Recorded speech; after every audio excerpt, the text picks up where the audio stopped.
What is the story of your life? If you were a character in a novel or video game or a movie, where would we be in the story of your life right now? And this is important because your life is a story, and the story you're telling yourself is impacting how you view every day. Welcome. I'm Joel Pelsu, President of Arts and Entertainment Ministries. Our passion is helping you as a creative professional to succeed in your creative life while growing deeper in your spiritual walk. Because your creativity and your spirituality are designed by God to work in concert with one another. And that's our passion. If that's your passion, take a second, hit the like and subscribe to our channel, and click on that bell so you get all the notifications when we release new content. Oh, and before we jump in, I want to let you know we have online courses for you about your calling as an artist on theology and art, and our course called Catalyst, which teaches you about being an entrepreneur in the art world or entertainment industry. Links are all down below. Check those out. Without a story, there's no meaning.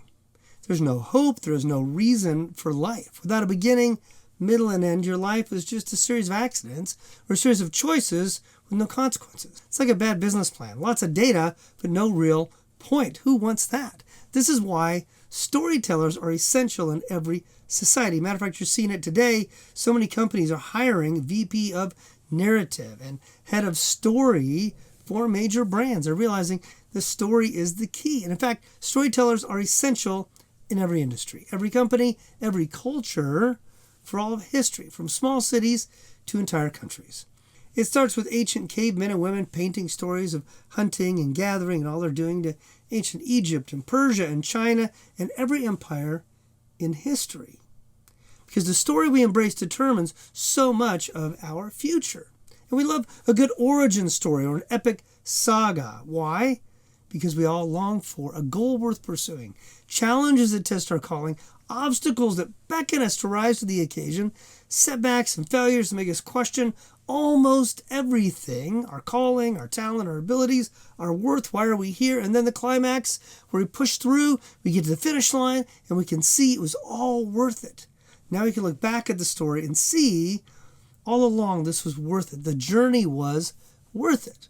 Every great story has the same core elements, right? But what's your story?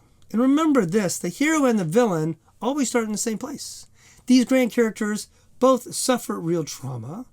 Most of them face great injustice in their life. Remember this truth, the hero and the villain both suffer loss. The hero and the villain both endure pain, and the hero and the villain both feel alone, lost, and confused in the beginning of their story. The difference, one chooses bitterness and revenge, the other chooses hope and meaning. You see, trauma is not the end of the story. It is the beginning of the story. So remember this truth. Everyone endures some loss, some pain, some injustice. The question is not about whether you endured something. It's how will you respond? And how do you have understanding of your story to give you meaning in the midst of that? So what will you do now? How do you respond to the trauma? That's not easy. What is the noble goal you have in this life? What has God called you to do through your talents, skills, and opportunities? You know, it reminds me of this scene in the Disney movie Tangled where Rapunzel and Flynn Rider are wandering around. They go into this bar and they're all singing about, I have a dream. You know, we have a dream, we have a dream. We all have dreams, but not all dreams are equal. Remember, the big grotesque thug has a dream to be a concert pianist. Rapunzel wants to see the glowing lanterns in the sky. And some of the other characters want to be interior designers, whatever else it is, right? And then Flynn Rider, they ask him his dream. His dream is to be surrounded by enormous piles of money. To which the proper response is given, your dream stinks. Some dreams stink. In which case, you need to find a different dream. Let go of that. Move into something bigger and grander. You know, do you want to be famous? Is that why you're a creative? Do you want to be rich? Do you want to be the most beautiful, the most handsome? Those are dreams that stink. God gave you your gifts for much more than your selfish gain or your vanity. If you're creating films, video games, writing novels, doing fine art to get famous, please stop. Go do something else.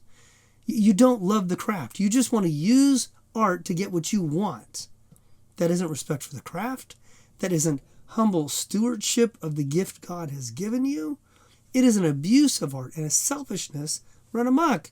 You're using art to get what you want, not respecting the art. To be very clear, you are failing to respect your audience. If you want your audience to spend money and time appreciating your art, you should have a responsibility to them to make it worth their while, to make it beneficial in some way, not just a transaction. And remember, that's part of a biblical economy. Let me break this down at its simplest form. You, as a creative, you create something of value that is beneficial to your audience. And they give you something of value in exchange, usually money for your art, or to hear your music, buy a ticket to your movie, to play your video game. The ideal is where we're mutually benefiting from the transaction. And in a truly Christian mindset, it is a relationship loving our neighbor. I express my love to you by creating something no one else could create. And you express your gratitude and appreciation with financial compensation. We both express our love for the other in different ways. And seen this way, it's a beautiful thing. Artists create things that make life beautiful, and audiences reward them for this blessing. So, first, you must be in it for more than the money, more than the fame or praise of critics and friends and colleagues. You need to start with a goal that is worthy of the journey. But once you have a worthwhile goal, the next reality will hit you just like it hits every main character in a story. This won't be easy, so you must count the cost. What are you willing to endure for that goal, that calling? Are you willing to suffer? Are you willing to sacrifice? Are you willing to wait for years and years to accomplish it? If not, your goal is not big enough. You think of people coming to LA, and my wife talks to them, people, the board of the Screen Actors Guild, and mentor them and counsel them. And the question is, how long are you going to give it? Because the average time it takes for an overnight success is now 10 to 12 years. Are you going to give it the time because you care that much about the craft? Or you want to get famous in 2 years? Well, then you don't understand what it takes. We need to have that big picture, that mature understanding. Lately, I've been thinking a lot about the story of Joseph in the Old Testament. And his story is epic. But it was never easy for Joseph. In fact, it was brutal. He endured abuse at home. He endured the betrayal of his family, selling him into slavery, and then life as a servant. You want to talk about trauma and even compound trauma growing up? Joseph endured it all. But the trauma was not the end of the story. It is only after many trials that he is finally recognized for his character and skill. And only then is he rewarded. And if we're wise, we recognize all great goals are worthy of sacrifice and suffering in order to achieve them. But as you may be thinking, this story is not just Joseph's story. Joseph's calling was from God. God was in charge of his story. It wasn't just Joseph gritting his teeth and bearing the pain. God was there the whole time. And Joseph knew this from the beginning as a child. Remember, God gave him visions about God's calling on his life. That his brothers were going to serve him. He was going to rise to a certain level. And it still required suffering. Just because this greatness was promised did not mean it didn't come without struggling. We need to think about God and his character and what that means. What's our theology? Because too many Christians think if you're doing what God called you to do, it will be successful without too many trials and temptations. People say, you're going through a tough time. Maybe this isn't what God wants you to do. Well, maybe it's precisely what you're supposed to be doing. If God gave us a vision of what he wants us to do, we think, it can't be that hard. Or if you're in a health and wealth church, you tend to think it will fall in your lap if you just have enough faith, prove your obedience, and do the right thing. As if God is a vending machine waiting for an obedience and faith payment before blessing you, which is a horrible picture of God. We need to see this clearly in Joseph's story. Just because God called you does not mean you won't go through the valley of the shadow of death. It does not guarantee you won't be betrayed and abused and treated poorly. Think of the Apostle Paul getting beaten and put in jail because he was doing precisely what God had called him to do. So what does it mean? It means God is still with you the entire time. But maybe you need to learn from suffering, and I need to learn from it. Learn from pain, from disappointment. Maybe we need to learn not to take God for granted. Maybe we need to learn how to trust God even when we cannot see his hand at work. See, God is shaping your heart and my heart and tending our soul just as much as he's working on our careers and on our family. Because the state of your soul is infinitely more important. You remember Jesus' words, "For what does it profit a man to gain the whole world and forfeit his soul?" From Mark 8:36. wise words from the lips of our Savior. Paul and Joseph still had to suffer.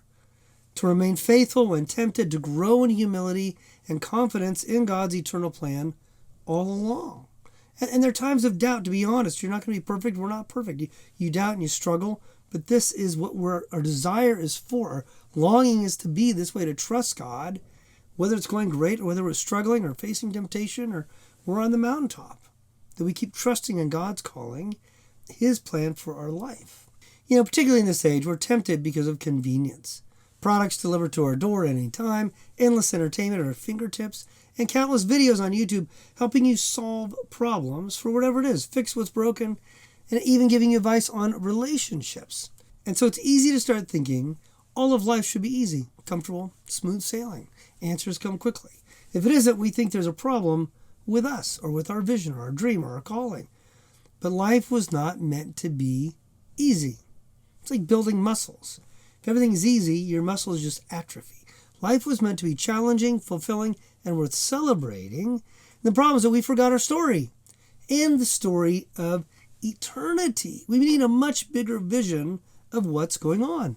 You see, your story and my story are part of an even bigger story. See, there's a story of your family, of your church, your city, your country, of the entire world. If we zoom out even farther, the story of all creation. You see, creation is yearning for the day when it will no longer suffer, but will be made new as God makes a new heavens and new earth. See, Romans tells us even the earth is suffering in the middle of its story. Jesus came to die to suffer and to redeem us in the middle of His story. This is the grand perspective of your life. Your story is ultimately significant because it is a story written by the hands of God who are writing the very story of history. And this is the good news because it means your suffering is not in vain. Your suffering has purpose. And God is bringing all of those things together towards something beautiful and wonderful. Ecclesiastes 3, God makes all things beautiful in its time. We can't see it yet, but we know that's where everything's headed. That's God's economy. So if you understand this, you can see clearly how your life is part of an epic story. No part is lost. No part is meaningless. Everything will serve to support this epic story. And yes, in the end, we will celebrate with Jesus in the New Jerusalem. That is your destiny. If you're a child of God, if you put your faith in Jesus, that's where we are headed. That's where the story goes. And so no matter what's going on, whether everything seems to be going well for you or you're struggling, you're part of the world where you can barely get by, this is our hope. So don't settle for anything less. Don't settle for just making good money. Don't just settle for applause the crowds, as nice as that is. There's nothing wrong with that, but the goal should be much greater. Keep your eyes and your heart on the epic story of eternity, remembering you're playing a role that God has crafted for you to play. And it's our honor and privilege to play the role He's given us, whether we play for millions or just in our family room, whether we transform the broader culture or we simply transform the lives of few people who encounter our work, who Jesus gifted us to impact. As long as we're faithful to do what He's called us to do with our craft, we're honoring God. And we can find joy in playing our part. So, I hope this was helpful and encouraging to you. Let me know your story. Is this new to you?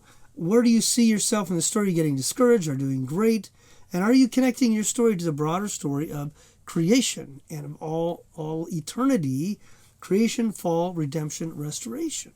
Let me know in the comments how you understand your story and if this helps you think more positively about where you are right now. If you enjoyed this, check out our website and our online courses. Just click on one of the links down below.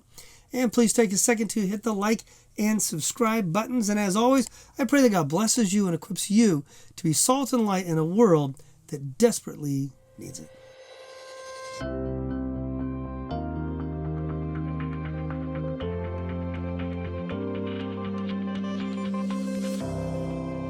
Check out another one of our videos